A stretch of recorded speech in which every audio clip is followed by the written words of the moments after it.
Hi everyone, this is Vanshika. I hope you all are doing well. आज का जो हमारा टॉपिक है वो है comparative political system. Comparative political system, हम अगर कुछ भी चीज़ पढ़ते हैं तो सबसे पहले हमें कंसेप्ट क्लियर होना बहुत ज़रूरी है। जब तक हमें कंसेप्ट क्लियरिटी नहीं होगी हम उस चीज़ को आगे और डीपली नहीं पढ़ सकते। तो कंपैरेटिव पॉलिटिकल सिस्टम होता क्या है, पहले हम ये देखते हैं। Comparative political system, they are many things can be learn by studying and comparing political systems, such as how governments are structured and how they function, the process through which government interact with their purpose in pursuing community goals. तो comparative political system में से बहुत सारी चीज़ें होती है जिससे हम एक कंट्री के पॉलिटिकल सिस्टम को दूसरी कंट्री के पॉलिटिकल सिस्टम से कंपेयर कर सकते हैं। There are many things, there are many aspects, there are many factors.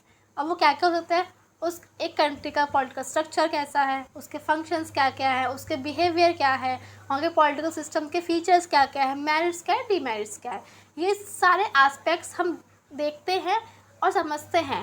तब पता करते हैं कि एक कंट्री का पॉलिटिकल सिस्टम दूसरी कंट्री के पॉलिटिकल सिस्टम से कैसे डिफरेंट है। अब जैसे हम देखते हैं कि वहाँ के लीडर्स कैसे वर्क कर रहे हैं, वहाँ के रिप्रेजेंटेटिव्स को कैसे इलेक्ट किया जाता है, वहाँ पार्टी सिस्टम किस तरह से वर्क करता है। तो एक कंट्री का दूसरी कंट्री से सारे फंक्शन, सारे एस्पेक्ट, सारे फैक्टर्स हम स्टडी करते हैं और देखते हैं और कंपेयर करते हैं कि एक कंट्री का पॉलिटिकल सिस्टम दूसरी कंट्रीज़ के पॉलिटिकल सिस्टम से कैसे।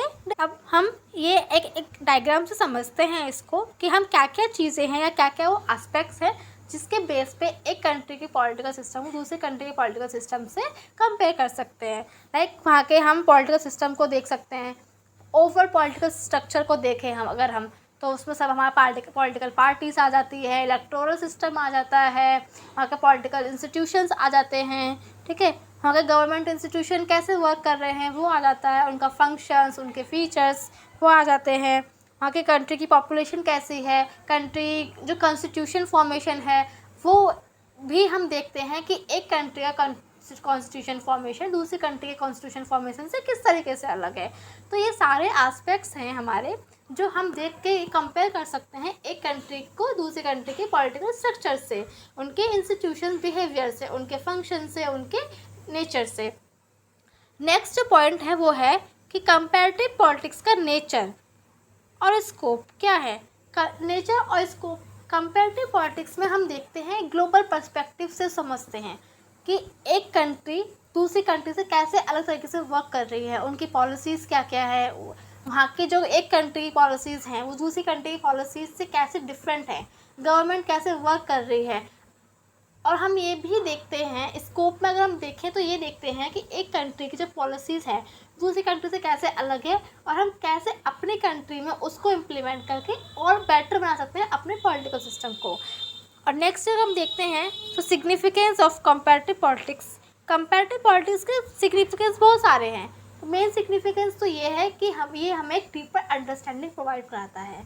डीपर अंडरस्टैंडिंग किसकी, किसी भी कंट्री के पॉलिटिकल स्ट्रक्चर की, वहाँ से उससे हमें नॉलेज मिलती है।